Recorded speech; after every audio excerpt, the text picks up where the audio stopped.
Olá, boa noite.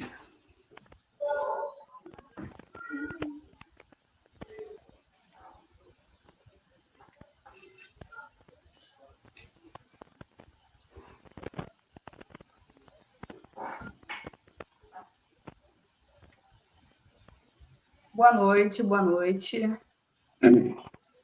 Esperar a galera chegar mais um pouquinho aqui para a gente dar início aqui à live aqui. Acho que já estou ao vivo. Boa noite, galera. Então, essa é uma live, tá? Que, assim, a gente vai fazer um esquenta, né? A respeito do Metrologia Lab Summit, que é um evento que vamos ter aqui no Rio de Janeiro, tá? E vai ocorrer entre os dias 16 e 17 de maio, tá bom?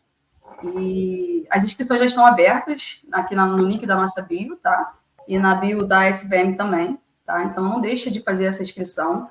Será um evento muito enriquecedor para você, né? Para o network, para currículo, enfim. A gente vai abordar diversos temas, mas hoje especificamente a gente vai fazer esse esquenta, falando sobre, né, a gestão de manutenção dos equipamentos óticos, os principais cuidados, tá? E no dia, em maio, né, vamos ter essa mesa redonda também no evento. Então, para quem tem essas dificuldades ou não sabe como lidar, né, com esse tipo de equipamento na rotina do laboratório, está inteiramente convidado, tá? Porque a gente vai conseguir discutir mais a fundo isso no evento, tá? Hoje vai ser uma coisa mais breve, tá? E caso alguém tenha alguma dúvida ou algum comentário, pode deixar no chat que a gente vai estar respondendo ou vai estar comentando também, tá? Vamos começar aqui, vamos começar nos apresentando, né? Eu sou Alexa Barradas, como vocês me conhecem já, né? Para quem não me conhece, eu sou mestranda em metrologia, tá? Sou formada em engenharia de produção e também sou técnica em eletrotécnica, tá bom?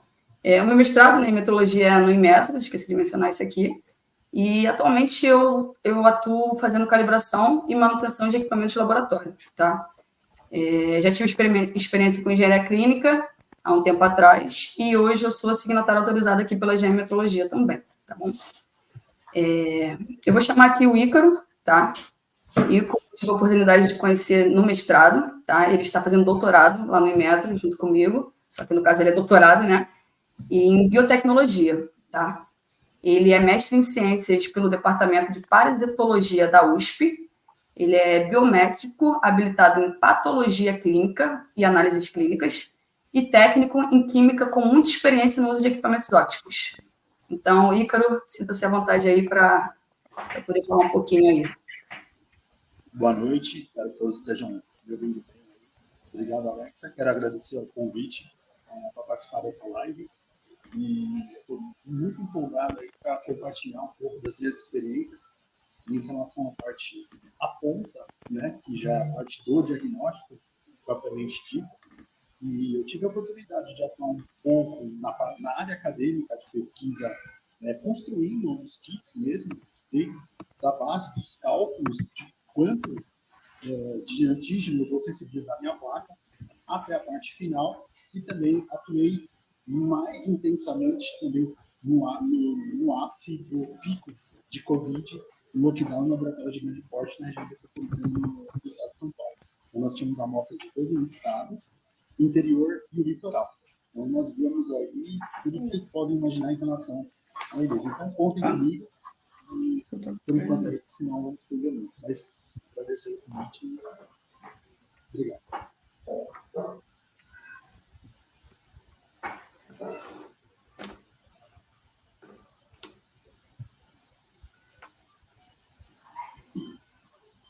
Queria agradecer aí ao Ícaro aí, né, por ter se apresentado. Tá? Vou chamar aqui agora o Vinícius, né? Vinícius é engenheiro eletricista, tá? Técnico em eletrônica e trabalha mais. Não vou falar que tem mais de 20 anos de experiência, não, para não deixar ele, né, com esse aspecto de falar que ele tá velho, mas não é isso, não, né? Ele tem muita experiência, a verdade é essa, tá? E ele trabalha, né, nessa área de laboratório juntamente comigo, tá? E ele é diretor da GM Metrologia e também diretor no sindicato, no CIMI, tá bom? Vinícius, fala um pouquinho para a gente aí. Opa, boa noite, tudo bem? Rapaz, o brinco é desafiador, né? A gente está aqui na live, porque há um tempo atrás, antes da GM, eu tinha muita receio de estar aqui, estar falando, conversando, mas com o tempo a gente começou a ver que é muito bom estar aqui conversando com vocês, podendo falar de um assunto que para mim é muito importante. Eu trabalhei, como a Alexa falou aí, eu trabalhei muito tempo com equipamento óptico e eu trabalhava numa multinacional. E quando eu saí da multinacional e vim para a área de metrologia, eu descobri que eu era analfabeto sobre os cuidados que a gente realmente tinha que ter. E mesmo gerenciando uma equipe de engenharia, né, na empresa na qual eu trabalhava, a gente ainda tinha muita dificuldade do entendimento metrológico, o que a gente podia aplicar aquilo ali para as medições, tanto para as medições, no caso que os clientes fazem, quanto também para as avaliações técnicas dos equipamentos.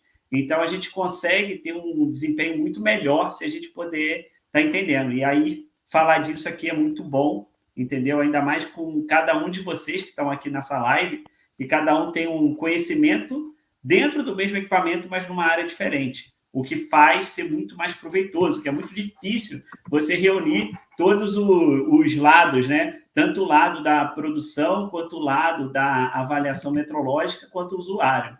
Então, estar num lugar desse de discussão, de entendimento, de alinhamento de expectativas também para todos, né? É muito importante para que a gente possa cada vez mais estar botando produtos e soluções inovadoras aí no mercado. Beleza? Obrigada, Vinícius. Agora eu vou, apresentar aqui nosso querido William Tavares, William com N, tá? N. E todo mundo já conseguiu perceber aí, né? Tanto na descrição quanto no plano de fundo dele, tá? O William, ele trabalha no Inmetro atualmente, tá? Ele é mestre em física aplicada e atualmente ele é chefe do laboratório de radiometria e fotometria no Inmetro, tá? Atuando como gerente da qualidade desse mesmo laboratório. E é responsável pela manutenção do sistema da qualidade do laboratório em relação à norma 17.025. Na verdade, do laboratório, laboratório de visão e metrologia óptica. Então, William, fica à vontade aí. Olá, tudo bem? Boa noite, pessoal. Primeiramente, eu quero agradecer esse convite de tanto participar dessa live de esquenta, como participar também dessa mesa redonda que, como o Vinícius comentou, sem dúvida nenhuma vai ser bastante produtivo e eu estou bastante ansioso para poder contribuir e aprender muita coisa também, porque na área acadêmica, principalmente, a gente pode aprender e principalmente, que eu acho que a parte mais importante do nosso trabalho é compartilhar conhecimento e ajudar de maneira geral que o sistema ele funcione muito bem. Só fazer um pequeno briefing aqui da minha história pregressa ao Inmetro. Eu sou físico, sou formado desde 2004 e fiz o mestrado mais ou menos na mesma época. E assim, antes de ir para a metrologia, eu atuei praticamente 10 anos assim, só sendo professor de ensino básico, ensino fundamental e ensino médio, e curso pré-vestibular também. Então, assim, dentro de mim, eu já tenho meio que cravado esse papel de disseminador. Então, eu me sinto muito feliz e muito honrado de poder participar desse tipo de evento e poder contribuir com um pouquinho da experiência que eu tenho. Eu estou no Inmetro há 12 anos, desde sempre trabalhei na metrologia óptica, sou da divisão de metrologia óptica, lá da diretoria de metrologia científica e industrial, e também, especificamente, trabalho no laboratório de radiometria e fotometria, e a interface que tem com essa área de equipamentos ópticos é justamente a radiometria mais ligada à espectrometria. Então, trabalhei bastante tempo ali em sistemas. Na época, lembrei que o Ícaro comentou aí das atividades que ele realizou aí na pandemia. Eu também atuei bastante ali, a gente fez várias calibrações com a Fiocruz, foi um trabalho bastante importante. Então, assim, é muito gostoso, é muito honroso você poder estar participando desses trabalhos que são A gente vê o resultado, a gente se sente muito satisfatório. É isso. Obrigado. Obrigada a você, William, por estar aqui participando conosco, tá? Queria fazer um comentário, né, aproveitar aí que o William, né, falou isso aí, né, que na verdade eu nem sabia dessa questão, e eu queria complementar, porque, assim, há 3 anos, quando eu entrei aqui na geometologia como estagiária, eu sempre percebi a vontade, né, e o interesse do Vinícius, né, em querer passar, em querer ensinar, em querer instruir, entendeu? E aí o William também falou dessa questão, né, dele também querer disseminar, tá? Inclusive, é uma das nossas... Ih, caramba, deu branco aqui agora. Uma das nossas metas, né? Uma da nossa missão é disseminar a metrologia, né? Então, isso é muito importante. E eu queria dizer também que o Ícaro, né? A gente se conheceu lá no Inmetro porque justamente por essa troca, né? Ele queria nos explicar, né, o que ele fazia e tal, em relação ao leitor de ELISA também, tá? Que é um equipamento ótico, que vocês, né? Eu estou dando um spoiler aqui, mas, assim, só para fazer um super comentário, quem realmente tiver alguma dificuldade ou curiosidade, não pode perder essa mesa redonda, porque, né, eu já gosto de explicar, eu gosto de estar passando, né, o pouco conhecimento que eu tenho, né, e o William também, o Vinícius, Ícaro, então, assim, isso vai ser muito enriquecedor, assim, vai ser fantástico, difícil vai fazer a gente parar de falar. Então, assim, quem ainda não adquiriu o ingresso, tá? Isso não é marketing, gente, juro. Vocês vão sair de lá, tipo, feras demais, tá? Eu sei o que eu tô falando, né? Mas vamos prosseguir aqui, né? Senão a gente se estende demais e aí, quando ver, já passou do tempo aqui, né? A ideia dessa live, gente, é ser algo mais tranquilo, mais de boa, porque a galera vê ótica como algo, né, assim, apavoroso. Então, a gente vai tentar fazer uma live mais dinâmica aqui, uma coisa mais tranquila, tá bom? E desmitificar isso, né, que ótica é algo, assim, tão bizarro, né, tão absurdo e difícil. É um pouco difícil, mas é bem legal, tá? Então, quem estiver assistindo aí, quiser deixar um comentário ou uma pergunta, tá? Fique inteiramente à vontade aí, que a gente vai fazer o possível para responder, tá bom? Então, a gente vai começar aqui com... Vinícius, eu queria saber de você, tá?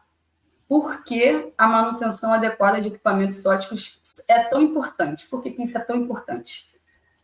Cara, primeiro, acho que a manutenção de qualquer equipamento é importante. Equipamento óptico, ele tem um desafio muito grande, porque ele precisa de controles ambientais mais rigorosos, porque você está tratando ali de, por exemplo, lentes, filtros, uma série de componentes, e além disso, não tem como eu fazer uma manutenção sem ter um conhecimento metrológico adequado do equipamento, a não ser que eu vá ser um mero trocador de peça e o meu custo final de manutenção seja muito alto.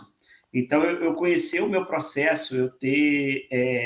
e aí é o que agrega muito também a questão da metrologia dentro da manutenção, né? Você entender qual o comportamento do equipamento e o que eu preciso estar fazendo de correção, qual a tendência, uma série de pontos, que é isso um dos objetivos principais da mesa redonda. É a gente começar a abordar e ver em vários aspectos. Porque, infelizmente, é muito comum, às vezes, o equipamento sai de uma manutenção ou de uma calibração e você vai analisar, ele não foi analisado adequadamente. Então, às vezes, o equipamento precisa ter uma avaliação de alguns pontos, precisa trocar alguns componentes previamente.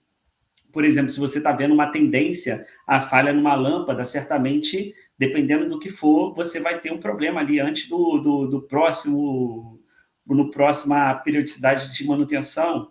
Da mesma forma que, às vezes, você pode estar com uma lâmpada, por exemplo, boa, e você não precisa trocar ela naquele momento. Mas, para tudo isso, você tem que ter embasamento metrológico, você tem que fazer medições. Porque imagina que eu falo assim, não vou usar esse equipamento aqui porque ele está descontinuado e não tem mais a lâmpada do fabricante. Mas você vai analisar o equipamento está em bom estado, a lâmpada foi usada poucas vezes, porque isso é um estudo que tem que fazer, depende de uma série de coisas, depende do fabricante, depende de como ele se comporta, como é feita a medição, e apesar de, às vezes, o equipamento óptico parecer, tipo assim, o leitor de ELISA, por exemplo, tem vários fabricantes e funciona de várias maneiras diferentes, tem equipamentos monocanais, multicanais, então, assim, você ter essa avaliação toda e você fazer a manutenção adequada com informações metrológicas, cara, faz toda a diferença no processo. Faz a diferença até na quantidade de vezes que você está com o equipamento parado e não pode utilizar. Então, por exemplo, se você tem uma sequência de equipamento que ele para muito, você tem que entender o motivo pelo qual ele para muito. Entendeu? Então, assim, essas abordagens que a gente precisa entender, e isso vai ser muito proveitoso na nossa mesa redonda, no dia 17, para que a gente possa entender e também que o mais importante, está interagindo com o público, está podendo dar respostas ali na qual a pessoa tem uma dúvida, ela pode estar tirando a dúvida ali, está tendo respostas, e pode ter certeza, se a gente não tiver respostas ali na hora, a gente vai buscar. Essa é a diferença de você estar, às vezes, numa live, estar num curso e tal. E outra, não tem outro lugar que você vai conseguir, entendeu? Ter esse dinamismo com pessoas capacitadas e cada um de sua área ali para poder auxiliar e te dar uma resposta para você ir no próximo dia ali já estar aplicando isso no seu laboratório. Então, assim, a importância da manutenção, ela é muito importante, mas eu preciso ter a avaliação desse contexto. Então, a manutenção por si só, ela pode ser muito custosa, não só no preço da manutenção ou no custo do processo. Então, assim, eu acho que a importância principal é essa. Muito obrigada, Vinícius. Obrigada, tá? E agora, né, fazer essa pergunta para o Ícaro, né, porque a gente tem, né, o Vinícius, que trabalha com essa parte de manutenção, ok?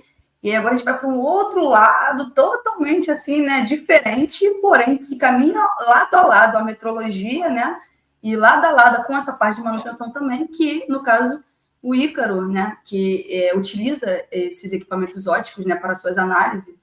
Então, eu queria saber de você, Ícaro, tá?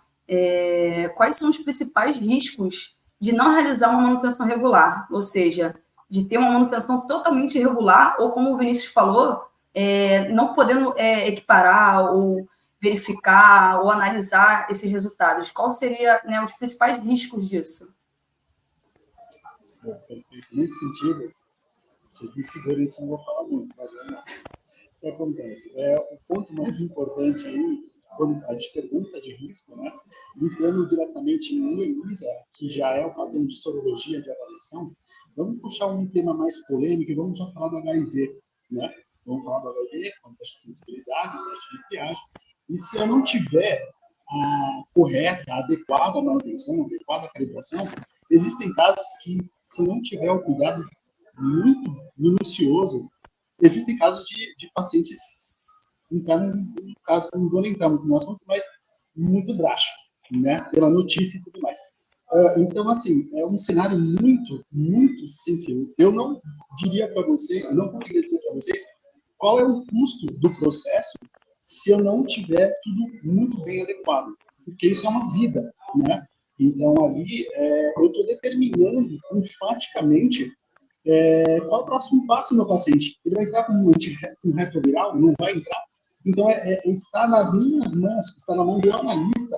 Essa calibração é muito, ela é um conjunto completo para que o meu próximo passo de bater o martelo e falar ele é reagente ou ele não é reagente. E aí, nesse caso, vamos puxar mais polemicamente para o HIV e falar, olha, está reagente, não está reagente, está sensível, não está sensível. Então, isso é uma condição muito relevante. Então, o custo, eu acho que é uma vida. Uma vida não tem preço. Então, o custo desse processo é essencial. Então, eu sou suspeito para falar, não sei qual que é o feedback de vocês, mas a minha visão é essa. Não tem preço. Não tem preço essa calibração, esse risco. Né? É muito alto, não dá, é inconmensurável mesmo. Então, principalmente assim, por exemplo, existe dentro da faixa biológica, eu tenho uma janela biológica, eu tenho uma janela imunológica, eu tenho um ciclo do agente etiológico, seja vírus, fungos, bactérias ou parasita, que eu estou ali sensibilizado, estou testando ou para aquele determinado antígeno específico, né, enzima imunensaio, o princípio é esse, eu quero saber alguma coisa sensível. Então, a gente tem um complexo antígeno anticorpo. Então, até que ponto o desafio nosso de bancada, estando no outro lado, eu estou soltando um resultado que é específico do quadro do paciente, da janela biológica, da janela imunológica, ou eu estou tendo um viés dessa parte do contexto analítico do processo. O quanto eu separo, eu trio ali do jogo do trigo, o que é analítico, o que é do paciente, o que é janela biológica, o que é janela biológica.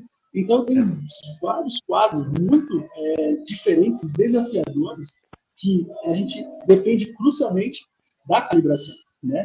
Esses riscos são, assim, cruciais. Só para exemplificar, né, o Ícaro, rapidinho, não te cortando, mas só para ter ideia, numa avaliação metrológica que a gente fez, era um confirmatório de HIV no banco de sangue, tá? A gente detectou que o equipamento ele estava com problema no canal 6, se eu não me engano, era no canal 6. E todo o exame feito naquele canal dava negativo, porque ele estava com desvio óptico e o equipamento não conseguia detectar. Só que a pessoa, a empresa anterior, né, que foi fazer a avaliação, ela fazia uma média. E aí, na média, passava. Eu não fazia avaliação por canal, que é o adequado. Então, assim, para você ter ideia, dava negativo em uma linha. E sempre naquela linha dava sempre negativo. Então, assim, sorte que tinha alguns outros métodos e tal. E aí entenderam que tinha alguma anomalia ali e a gente foi ver que era só naquele canal que dava. Mas como fazia, às vezes, 2 pontos, então, assim, era mais difícil passar, vamos dizer assim, o exame, para não deixar ninguém nervoso. Mas imagina se na metodologia ela não tivesse um segundo ponto de avaliação. Aquele confirmatório ia dar negativo, um positivo, ia fazer o quê? Ia doar sangue, entendeu? Então, assim, toda a cadeia ela tem várias barreiras, né, para que isso não aconteça. Então, ali, aquela barreira estava passando, na próxima não passava. Mas você imagina se na próxima também tivesse algo que deixasse passar, entendeu? Então, por isso que, assim, a gente não pode deixar passar em nenhuma. Eu acho que esse é o... E você deu um exemplo, fez eu lembrar desse atendimento que foi bem crítico, sabe? E é isso. É para isso que a gente está aqui. Sim, inclusive, aproveitando, acho exatamente isso. Posso só complementar?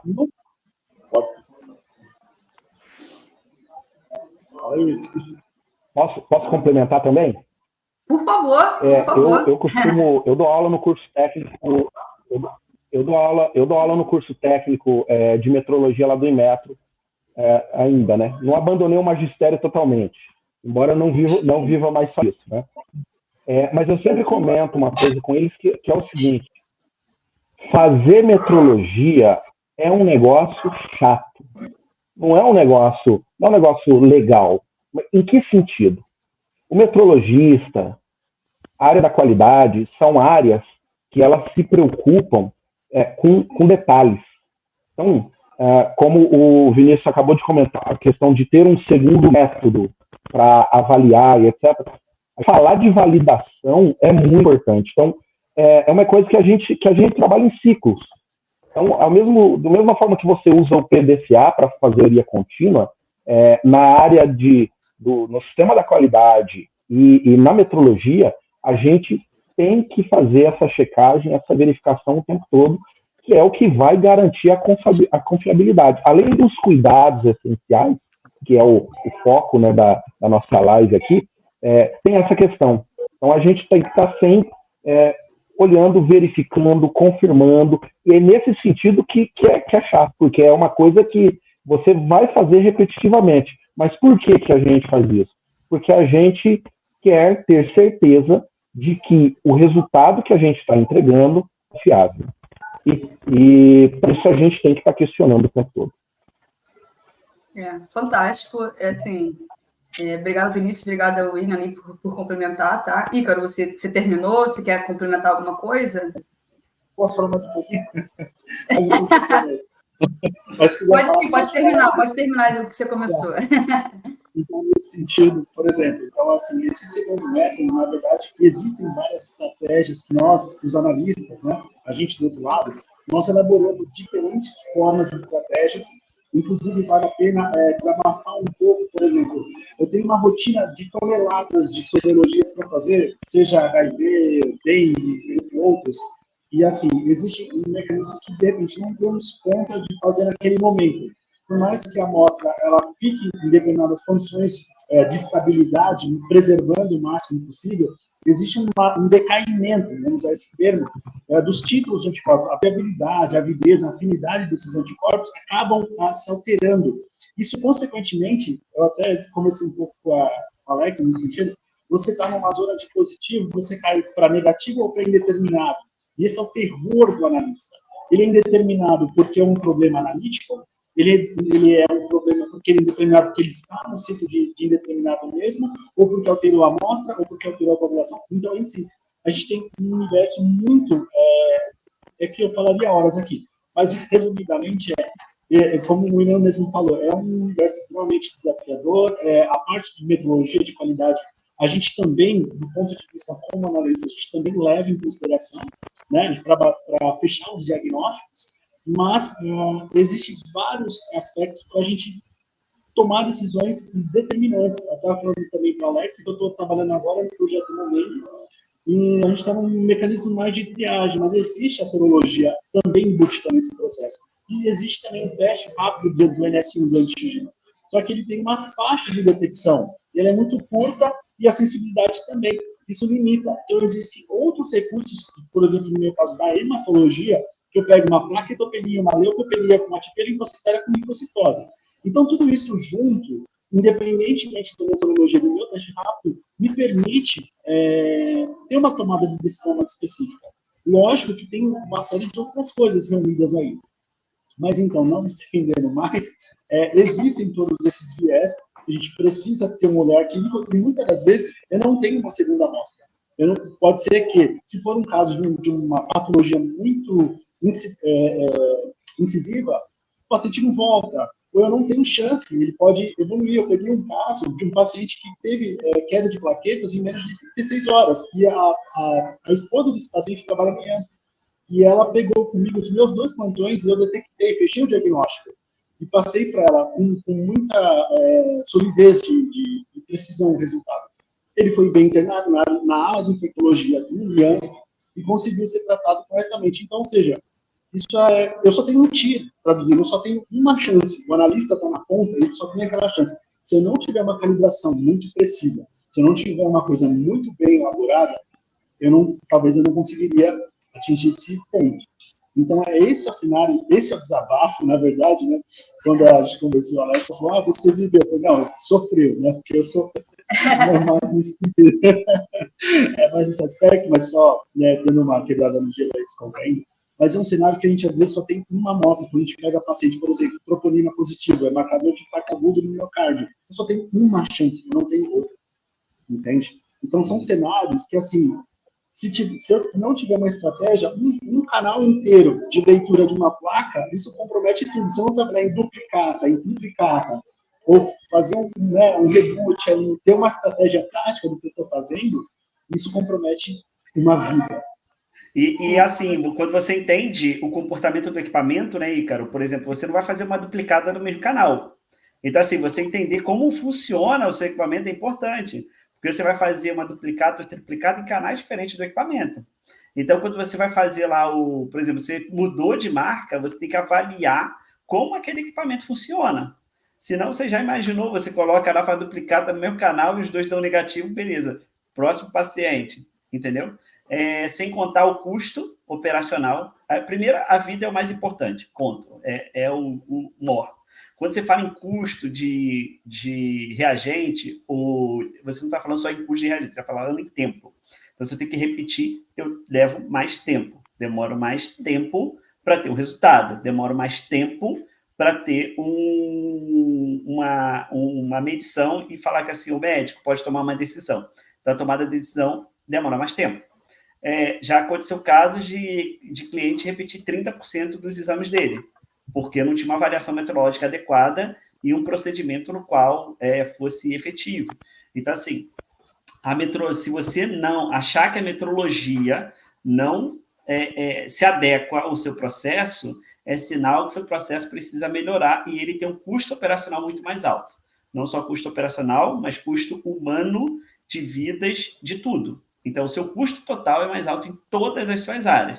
Aí você fala assim, mas eu tenho certeza do que eu estou fazendo. Se você não tem um equipamento de medição, certamente você precisa tomar cuidados para que isso seja efetivo no seu, onde quer que você seja, qualquer área da vida. Se você precisa medir, você precisa ter garantido que está sendo medido. Então, eu até fui no... Não acabou não, Ícaro? Fala então, pode falar. Então, assim, só encerrando, olhando esse cenário pela perspectiva, por exemplo, de avaliação de uma eficácia de uma vacina, de uma produção de vacina, né? O quanto ele saiu do zero. Então, olhando já mais do ponto de vista dos mecanismos de imunologia molecular, do quanto eu apresentei o antígeno ele apresentou isso para o meu linfócito B e passou a secretar anticorpos, que é isso que a gente vai pegar no ELISA, certo? Essa mecânica, assim, muito genérica. Então, esse é o mecanismo que eu falo, a minha vacina está pronta, a vacina que nós produzimos está funcionando, a minha criança ou o meu idoso, o meu público-alvo, né, a população está protegida, está imunizada, é aí que eu bato o martelo. Prometo não falar mais. E outra coisa, né? O ELISA ele tem uma resposta rápida para a sociedade. Por exemplo, na pandemia, a gente viu aí o quanto o ELISA foi importante, tanto desde o controle metrológico na fabricação das vacinas, seja da água, seja dos insumos, do IFA, lá o que seja. Então, é feito com equipamentos de ELISA. Entendeu? A parte de fármaco também é feito, a parte de controle de qualidade com ELISA. Então, assim, você vê, apesar de algumas metodologias substituir ELISA na triagem, mas o processo como um todo, o ELISA tem uma resposta para a sociedade muito rápida.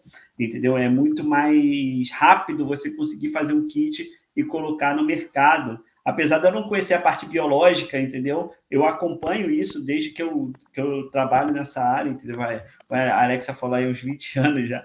Então, isso faz uma diferença danada. Assim como também o PCR, que foi muito utilizado na pandemia. Então, assim, também equipamento óptico, né, da categoria que ele tem, a parte térmica e óptica. Então, assim, e o ELISA, tanto o ELISA quanto o PCR, quanto o outro, são equipamentos multiparâmetros, que isso aí é um outro tema. Mas dão respostas rápidas para a sociedade. Gente, se deixar aqui, eu tenho que travar igual o Ícaro. Não, mas olha só, isso aqui, gente, é apenas um spoiler, tá? Vamos guardar um pouco também, porque senão o pessoal vai falar assim, pô, já deu completo aqui, a gente não entrou no assunto ainda. A gente está falando sobre o assunto, mas a gente não entrou adequadamente, por exemplo, como uma pessoa vai fazer isso de fato, entendeu? Acaba, assim, e até a troca com o público, isso é um ponto agregador demais, entendeu? Isso que vai fazer a diferença. Então, você está presente no evento desse até é muito melhor do que o online, porque você consegue ter dúvidas e, lógico, a gente vai estar ali durante todo o evento, podendo conversar, podendo tirar dúvida, pelo menos de minha parte, eu sei que do William também.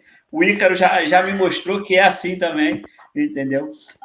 Para poder conversar até depois da palestra, o que você pode aplicar efetivamente no seu laboratório, entendeu? Porque fica muito mais fácil e dinâmico algo presencial ali para estar conversando, entendendo e podendo auxiliar ali quem precisa. Pelo menos sempre foi assim, a gente como empresa GM aqui, a gente sempre trabalhou assim. Na pandemia mesmo, a gente teve vários desafios para dar uma resposta rápida nas avaliações metrológicas. Isso, graças a Deus, a gente tem parceria com algumas instituições da palestra, treinamento, entendeu? E é isso. Eu anotei uns tópicos aqui, né? Oi, Ícaro. Hoje ela é mediadora, ela está se contendo ali, ó. Tô tentando aqui. Então, eu anotei aqui, vocês foram falando, né? Eu anotei aqui uns tópicos aqui para poder comentar a respeito também, né? Como o William comentou, né?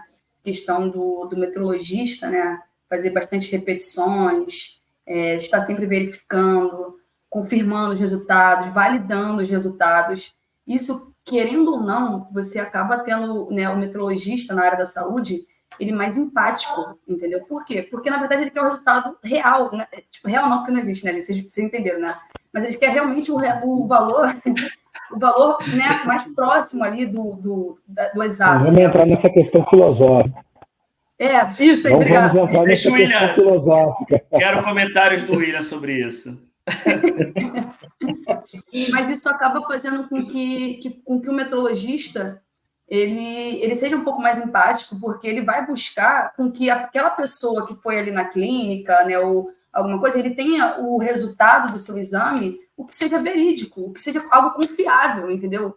Né? Algo que você pega e fala assim, olha, ufa, não tenho isso, ou tipo, caramba, e agora? O que eu vou fazer, visto que eu tenho isso? Você ter certeza daquilo, entendeu? Porque aqui, né, no Instagram tem bastante gente assistindo a gente, e tem gente que não é da área, e provavelmente nunca se perguntou se aquele exame de sangue que ela fez, né, estava correto, ou se, né, qual era a chance de ter erro ali, as incertezas, enfim. As pessoas que não vivem em metrologia, né, não está muito ligado a isso. Inclusive, né, quem é o operador que está do outro lado. Então, assim, o Ícaro está aqui, ele mostra que ele tem essa empatia, entendeu? Justamente, tudo bem que ele também está na área da metrologia, mas eu queria muito que, né, que as pessoas que são da área da saúde, que estão, né, são biomédicos, que fazem análise, que mesmo que não esteja ligado à metrologia, que tenha essa empatia, entendeu? Pode não ser pelo resultado, que pense pela vida da pessoa, entendeu? Mas que busque ter essa empatia para quando a pessoa pegar o resultado dela, falar assim, olha, eu posso confiar nisso aqui. Porque muitas vezes o operador está ali do outro lado e fala assim, deu esse resultado aqui, ok. E com uma amostra só, então a gente fala sempre de muita repetibilidade, né? A gente fala muito, né, dessa questão e a gente só tem uma amostra, então, tipo assim, né? E então é só esse comentário que eu queria fazer, né? Porque nós metrologistas temos essa empatia, né? Já, né? Diretamente. E o Ícaro também tem esse diferencial, talvez por estar na metrologia também ou não, tá? Talvez seja algo dele também. Mas eu queria que a maioria dos profissionais, se não todos, fossem assim também. Tá? Mas vamos continuar aqui, se não, se deixar, né? Deixa eu só dar uma olhada aqui nos comentários, porque eu falei para a galera. Uma coisa que a Alex estava falando, né? Uma das coisas que eu falei assim, a metrologia foi me guiando com o tempo, né? Eu lembro que teve uma situação que a minha mãe fez o exame, deu positivo para sífilis. E aí tu via que não tinha nada a ver, sabe? Aí a médica falou, não, olha, cara, se foi assim, a médica falou exatamente isso para ela. Olha lá onde o seu marido está andando, e não sei o quê, e falou meio assim, né? E aí eu falei, e eu peguei, comecei a fazer várias perguntas e tal, eu falei, olha, mãe, eu sou só técnico, né? Mas eu refazia o exame, porque tudo indica que está errado. Entendeu? Aí ela, não, mas não sei o quê, aquele desespero já pedindo tratamento e tal, então ela foi fazer o exame e realmente estava errado. Entendeu? O que aconteceu que trocaram a amostra no meio do caminho. Entendeu? Mas quantas pessoas, então, assim, ao invés de dar positivo, dá negativo e acha que realmente é negativo, deixa para lá. Então você acaba tendo aquele probleminha ali e vai disseminando esse problema para frente, vai passando, quando vê, entendeu? E aí eu cheguei, a minha mãe, ela é... Vou deixar você falar, Ícaro, vou deixar muito depois. efusiva, né? Então, assim, eu falei assim, mãe, volta lá na clínica, avisa que teve o resultado errado, porque pode ter alguém que aconteceu alguma coisa. Então, o que aconteceu foi que teve uma outra pessoa homônima no mesmo dia, não com o sobrenome igual, mas o mesmo nome, e trocaram a amostra das duas. Então, a positivo estava negativa e a negativa estava positivo. Assim, trocaram a etiqueta, sabe? Então, assim, o resultado do laboratório estava errado, mas a etiqueta foi diferente. Então, ele fez aquele barraquinho básico, né, e tal, aí descobriram isso e depois passaram para ela essa diferença. Agora, assim, você vê a falta de cuidado, não só a gente toma cuidado com o equipamento, mas o processo inteiro precisa ser visto e avaliado, entendeu? Porque não adianta nada o Ícaro estar preocupado com o exame se trocar a etiqueta lá atrás. Então, sim, o processo de qualidade como um todo precisa estar adequado dentro dos laboratórios. Ícaro, pode complementar aí, que você estava aí na fila de espera. Assim, bom, vamos lá. Existe aí, gente, o que a gente chama de pré-analítico, analítico e pós-analítico. São essas etapas que são importantíssimas. A gente fala que, inicialmente, o principal contexto de triagem no pré-analítico já é até o pedido médico. Será que o médico fez o pedido correto? Porque se ele pediu a coisa errada, ele não vai ver o que ele precisa. Não é? Então, tem todo esse cenário. Aí tem o cadastro, as etapas e assim por diante. Nesse cenário, eu tenho dois viés importantes. A troca de amostra e existe também um outro contexto que é interferentes. Tá? A sensibilidade do teste é baseada em interferências. Se existe um medicamento, se existe uma reação cruzada, se existe uma homologia dos antígenos da sensibilidade específica do que você está procurando, existe uma probabilidade de você ter uma reação cruzada e você ter uma reação que é adversa àquela. Então, eu já peguei casos, por exemplo, de maternidade de RN com VD positivo. né? E aí, como é que a gente cria isso? Eu não quero furar o meu bebezinho, o meu RN, não, né? Existem casos assim, quem estiver observando sabe o que é isso na rotina. E aí, quando você tem que furar, desculpa o termo, né? Você tem que ali coletar o RN mesmo, né? E não do cordão, porque existe existe nos bastidores também isso, não queria falar, mas falei, de você agilizar o processo, fazer tipagem e tudo mais. Então, nesse cenário, você acaba pegando um para um. Você tem. O livro desativou o som. Estão me ouvindo? Estamos sim. Tá. Então, você faz esse teste e, consequentemente, você tem a confirmação. Então, existe também esses limitantes, que, na verdade, não é nem limitantes, são viés de liberação. Então, você precisa, de repente, ter outro artifício, mecanismos de reconvocação, de uma recoleta, né? Uma anamnese mais detalhada. Por exemplo, o médico não perguntou se o paciente faz uso de determinado medicamento que pode interferir no meu exame. E aí, eu, como analista, antes de liberar, eu preciso ter esse cuidado, que é o meu pós-analítico. Como você disse, se trocar a amostra no começo, eu perdi todo o meu pré-analítico, o meu analítico e o meu pós-analítico. Aí, consequentemente, tem outro impacto, outra repercussão. Sim, mexe em todo o processo, né, Ícaro? Entendi. O William tá quietinho, ouviu o William? Eu estou só aprendendo aqui, estou só aprendendo. Tô acompanhando o roteiro aqui direitinho. O Ícaro tem uma bagagem, uma experiência fantástica aí nessa parte de análise clínica que, assim, tô achando formidável e vou continuar quietinho aqui aprendendo com ele. Comendo pipoca, né? Comendo pipoca, exatamente. Tomando a minha aguinha aqui. Vamos mexer com o William agora, então. William, já que você está muito quieto, acabou de molhar a palavra aí, né? Bebendo uma água. Isso. Né? Porque hoje é segunda-feira, mesmo sendo véspera de feriado, seguimos na água, tá? William, eu queria saber, tá? Fala aí uma dica aí, né? De cuidado, né? Que seja essencial, né? Que os usuários eles devem tomar, né? Ao lidar com os equipamentos óticos, tá? E aí... As outras dicas, uma só, porque é só spoiler. Quem quiser mais, que venha para o evento. Vou tentar. Essa turma que tem esse espírito de professor, de educador, de disseminador de conhecimento, tem sempre dificuldade de ficar de bico fechado, né? Mas vamos lá. Fica à vontade.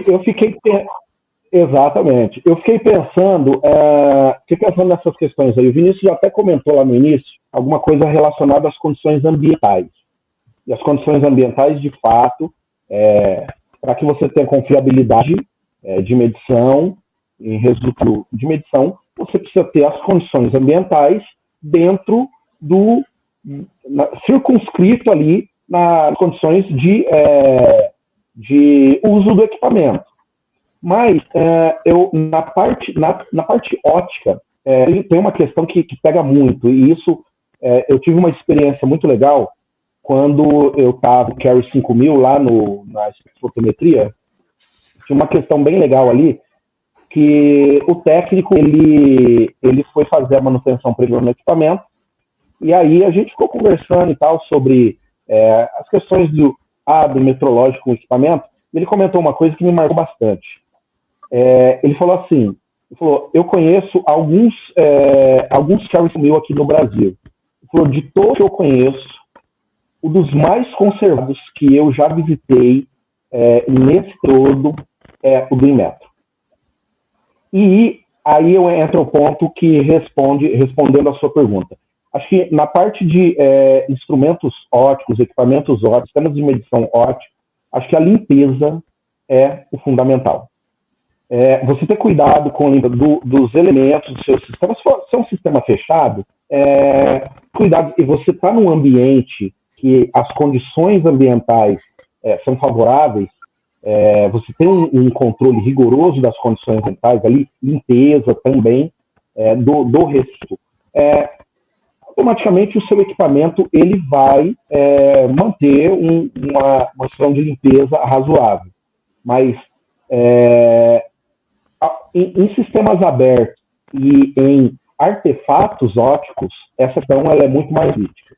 Então, por exemplo, já aconteceu muitas vezes de receber item de calibração. No caso desse sistema aí, se trata geralmente de cubetas. Aí você pega, a gente tem no nosso protocolo, no nosso procedimento, nós temos uma das etapas, a verificação do item e a limpeza do item, se for necessário. Sempre que você vai fazer uma calibração, o item ele precisa ter determinadas condições físicas ali, de aparência, que a gente aprove e dê seguimento à calibração. Dos requisitos da limpeza. Então, muitas vezes chegava um item e você via a impressão digital da pessoa ali no item. Então, do técnico que operou em algum momento, assim, não vou dizer que não corre o risco de acontecer, corre o risco de acontecer. Num deslize, de repente, você vai lá, não percebe, não usou o EPI correto, né, não usou uma luva para fazer o manuseio, e aí o item, você foi lá e meteu o dedão no item ali e ficou a sua impressão digital. E aí, passa, às vezes o item é utilizado para fazer verificação e etc., mas não está correto.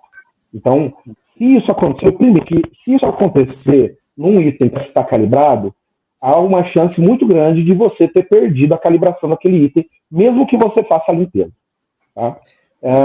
Então, a ideia é realmente tomar muito cuidado que isso não aconteça. Estou falando no caso do cubeta, que é um item, assim, digamos, de rotina e etc. Geralmente você faz o processo de limpeza mesmo e tal, mas existem itens que são mais críticos, que às vezes a limpeza ela pode trazer dano ao item, se você não operar da maneira correta. Seria o caso, por exemplo, uso de espelhos em sistemas de medição. Então, se você tem um sistema de medição aberto, você precisa utilizar espelhos, lentes, aí o cuidado ele precisa ser muito maior, né?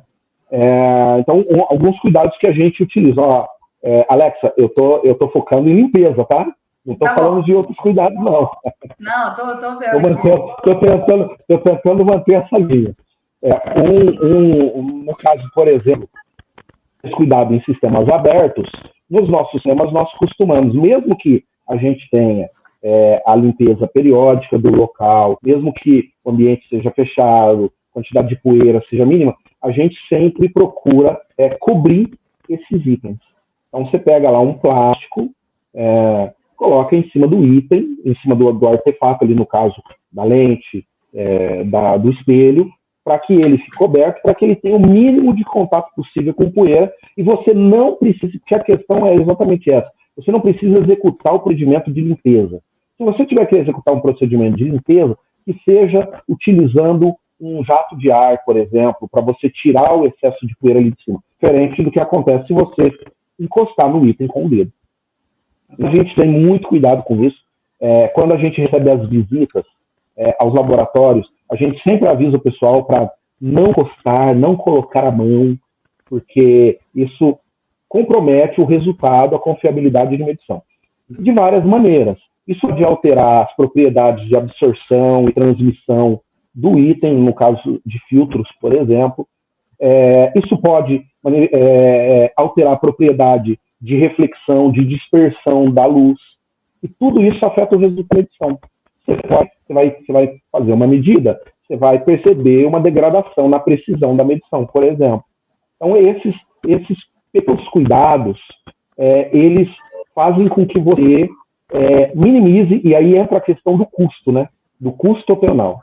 Você, atuando de maneira, seguindo rigorosamente critérios metrológicos, você evita retalho e você consegue manter uma repetibilidade, uma reprodutibilidade que valida um resultado de medição. Então, por exemplo, quando você vai calibrar um kit de filtros, que você vai utilizar para fazer a calibração ou a qualificação operacional de um espectrofotômetro, por exemplo. Sim. Então, se mantiver esse procedimento rigorosamente, você vai conseguir acompanhar o histórico de calibração e validar os resultados de medição numa próxima calibração. Diferente se você não seguir esse critério, porque você vai ver que o resultado ficou dentro de uma variabilidade ali que talvez não seja aceitável. E aí você, com essa diferença na variabilidade, você começa a questionar o resultado. E aí você tem que ir procurando possíveis causas.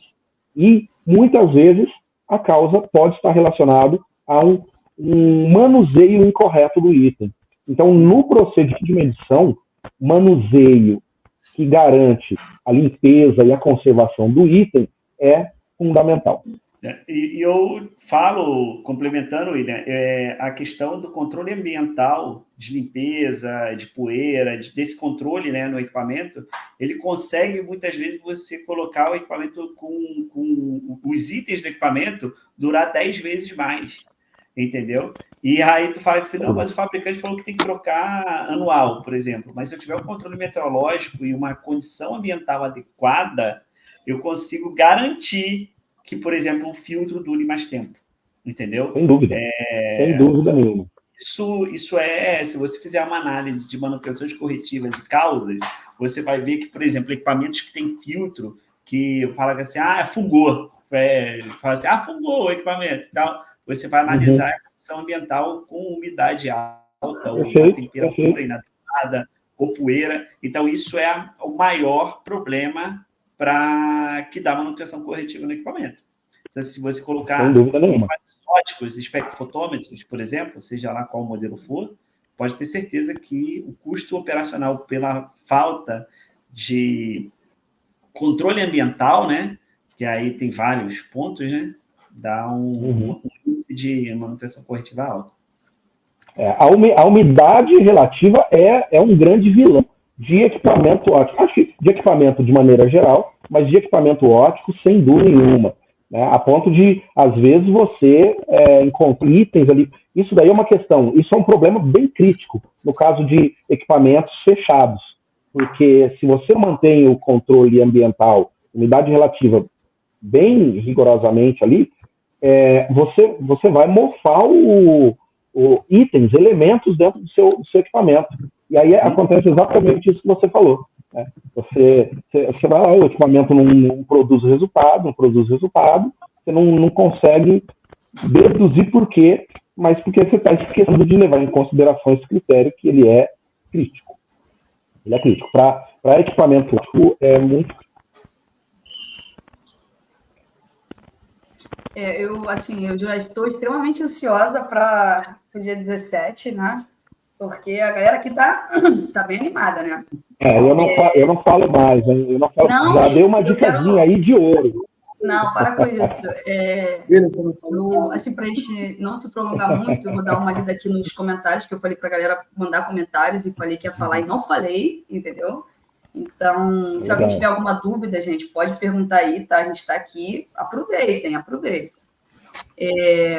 A Jéssica mandou aqui nos comentários, top demais, só tem fera. Jéssica, coração não pode ser. Tá bom? Marlon Martins comentou professor, que foi na hora que o William estava falando que era professor do técnico. Ele professor lá. Um abraço pro Marlon, papai recente, parabéns aí pelo... parabéns, Marlon. Parabéns aí. Para quem não tá ligado aí. A gente conheceu aqui online, para você ter ideia, o Marlon trabalha numa empresa também de metrologia, rapaz, nós fomos visitar, é muito bom quando a gente vê que a gente não trabalha como concorrência, né? A gente trabalha fomentando e desenvolvendo a metrologia, entendeu? E é em São Paulo, é aí perto de você, cara. E a gente troca muita figurinha, troca muito conhecimento. É impressionante, ele é do canal Metrologia também. Quem puder, siga lá o canal Metrologia, entendeu? Rapaz, é muito bom ter pessoas comprometidas com a metrologia, entendeu? Ele é uma das pessoas bem comprometidas aí. Abraço, Marlon. Felicidades aí com o novo baby na família.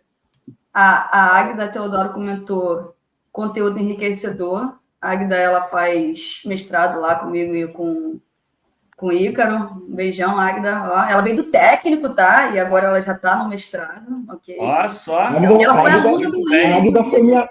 A Águida foi minha aluna, isso que eu ia comentar. Aí, foi minha aluna lá no técnico.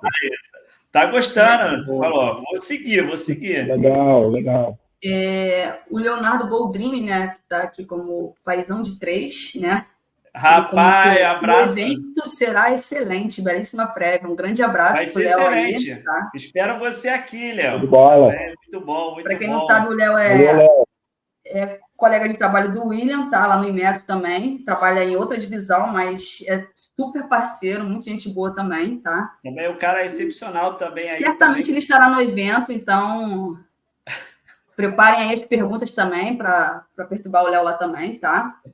O Marcílio TS comentou que será um evento incrível, que está ansioso. Marcílio é o meu atual estagiário, né? Então, Marcílio, um coraçãozinho para você também, tá? E para a gente continuar aqui, gente, que aproveitar que vocês estão animados, tá?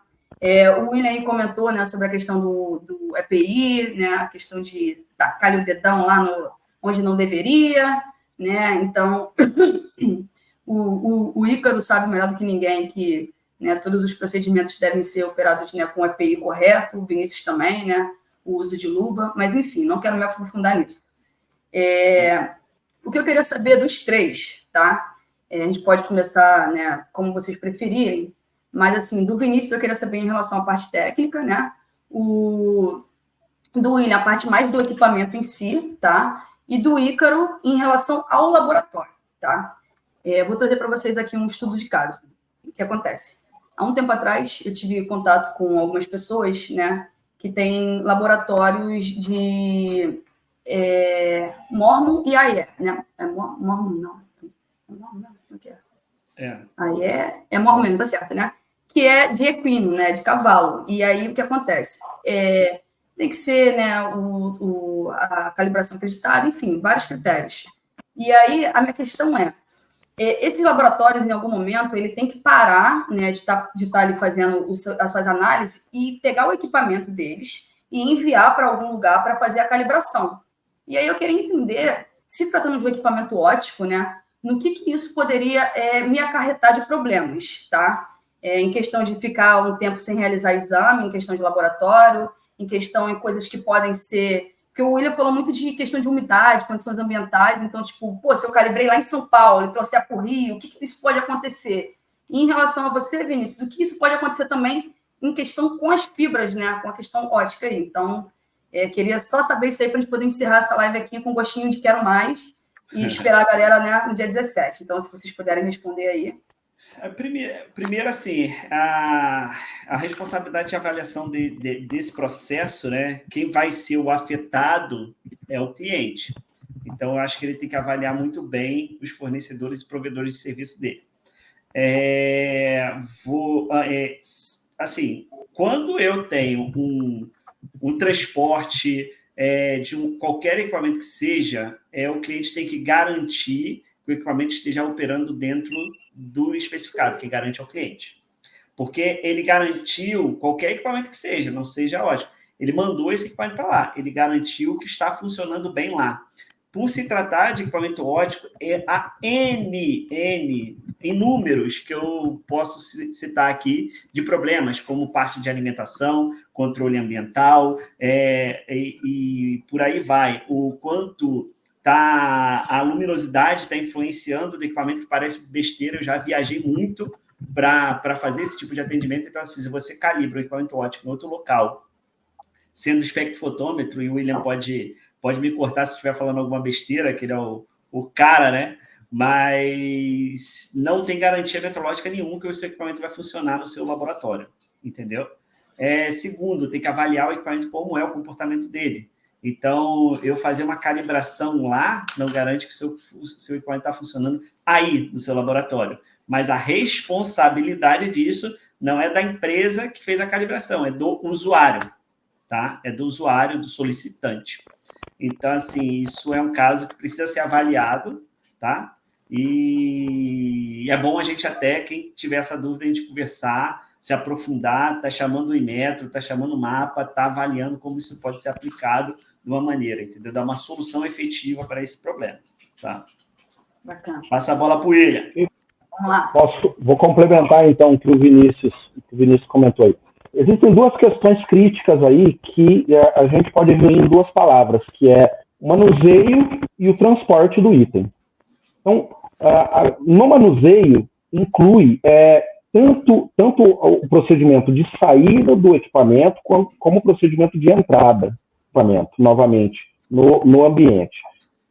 Existem questões muito críticas que precisam ser levadas em consideração previamente, antes de tomar essa decisão de retirar o item para a calibração.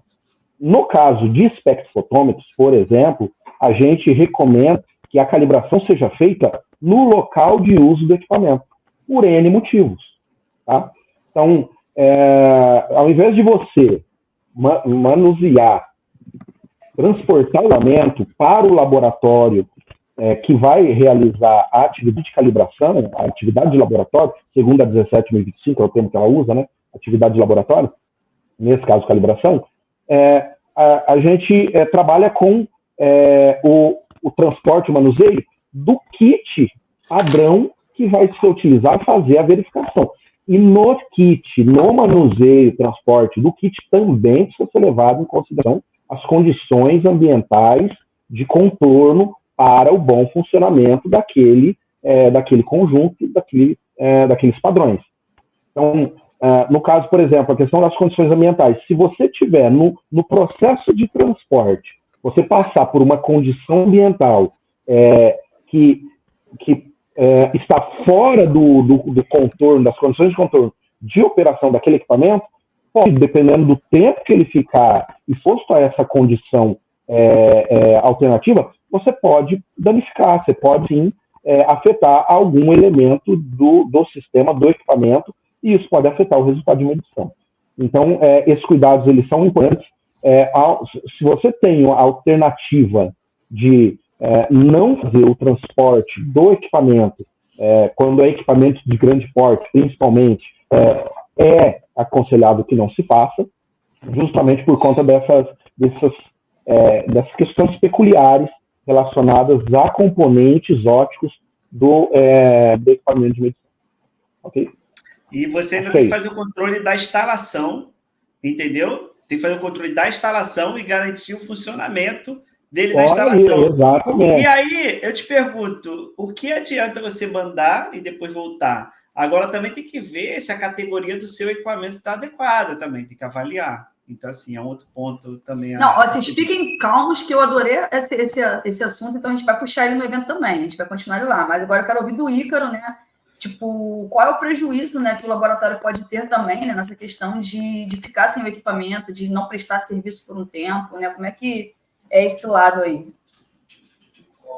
Bom, assim, gente, o contexto essencial principal é o seguinte: uma vez que a amostra foi coletada, ela já saiu das condições do organismo. Então, a partir daí, ela já vai sofrendo variações.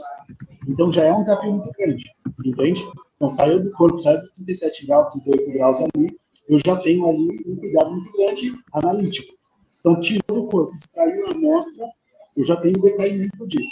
Quando eu não tenho o meu equipamento, isso compromete muito mais. E existe uma faixa de estabilidade. É muito curta e, independentemente que seja curta ou não, isso é decisivo no fechamento do diagnóstico. O exame é igual uma fotografia. Se eu tirar de frente, do lado de lá, vai sair como está. Então, isso é decisório. Então, não ter o equipamento naquele momento impacta e compromete 100%. Então, é interessante que exista aí planejamento, exista uma integração do analista com a qualidade, né, que planeja essas manutenções corretivas e preventivas, no intuito de, efetivamente, você conduzir da melhor forma, sabendo que o primeiro pré-analítico e analítico que você sofre de variação já é quando você tira a amostra do paciente, do animal, do qual é o analítico que você vai avaliar. Então, esse é um ponto importante. Então, ter esse conjunto, esse alinhamento entre as áreas é fundamental. Então, o quanto impacta 100%. Não ter o equipamento ali para fazer, eu não posso ter a amostra, eu não posso congelar. Um TP, uma população, depende. Então, mesmo que eu congele, que eu saiba que existe uma faixa de estabilidade, existe uma avaliação interamostra ou interanálise da mesma amostra. Eu tirando, ela tem um valor, meia hora depois outro, e aí vai. Eu tenho outras coisas que podem aumentar estabilizar ou diminuir a minha mensuração do meu analítico. Então, consequentemente, impacta 100%. E outra coisa, né, Ícaro, você está falando que tem essa avaliação que impacta quando muda de meio, certo? O equipamento é a mesma coisa. Você está entendendo? Só que você está com uma amostra física e outra biológica. Então, quando você muda de meio, qualquer item, seja a amostra ou equipamento, ele tem uma variação na medição. Simples. Então, assim, você tem um argumento mais fácil de explicar para os biólogos. Se a sua amostra acontece isso, com o equipamento é a mesma coisa. Se você está em outro meio, é outro resultado. Ponto. Então, quando você manda para o outro lado, a não ser que seja uma trena, a não ser que seja um termômetro, uma pipeta, que ele não sofre tanto a influência do ambiente. Porque ele é Acho que sofre também. Hã?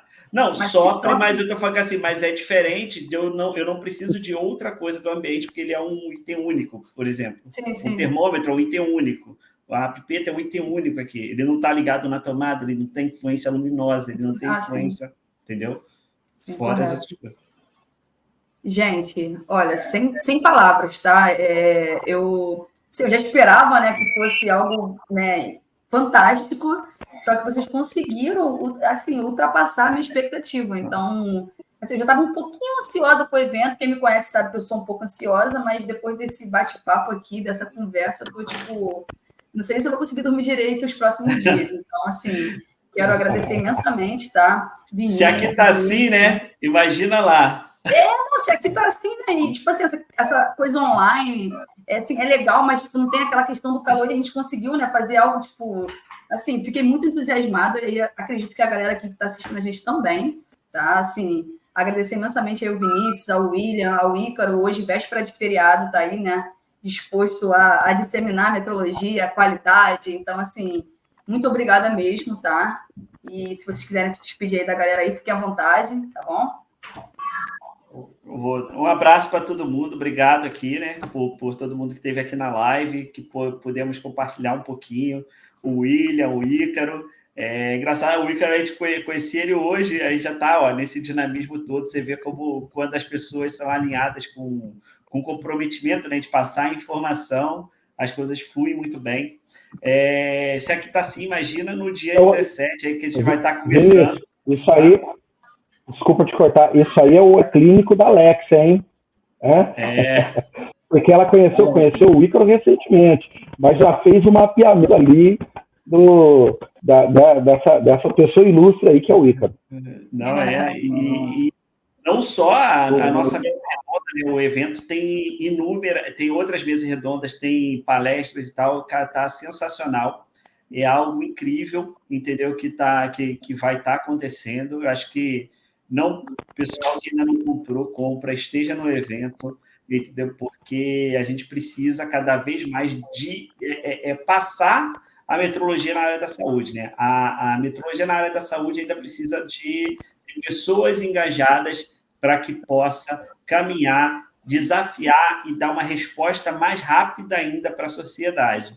Então, a gente só está aqui a garantir que as medições em todos os aspectos sejam adequadas e de excelência. Beleza? Abraço. Até a próxima. A sua blusa já diz muito.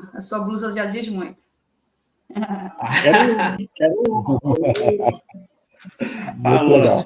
Bom, abraço. Esse aí é um muito grande, principalmente aí, todo mundo, Vinícius, William, todo mundo. Obrigado. Valeu, eu também quero agradecer aí mais uma vez a oportunidade de estar aqui. Alexa, muito obrigado pelo convite. Vinícius também. Ícaro, um prazerzão te conhecer aí. A gente vai trocar figurinhas lá no Inmetro, hein? Um abraço. Valeu, gente. Então é isso, galera. Muito obrigada para quem, né, conseguiu assistir a gente até aqui. E espero que vocês estejam conosco no evento, tá? Vocês não podem ficar de fora dessa. Será um evento muito enriquecedor. Tá? Muito obrigada aí pela atenção. Tragam suas dúvidas, tragam seus comentários, suas experiências, isso agrega muito, tá? E é isso, a gente se vê no dia 16 e 17 de maio, e não deixe de perder as próximas lives aqui, tá? Assim como essa foi muito boa, terão outras também fantásticas. Já não deixe de perder, tá bom? Valeu, tchau, tchau, um grande abraço.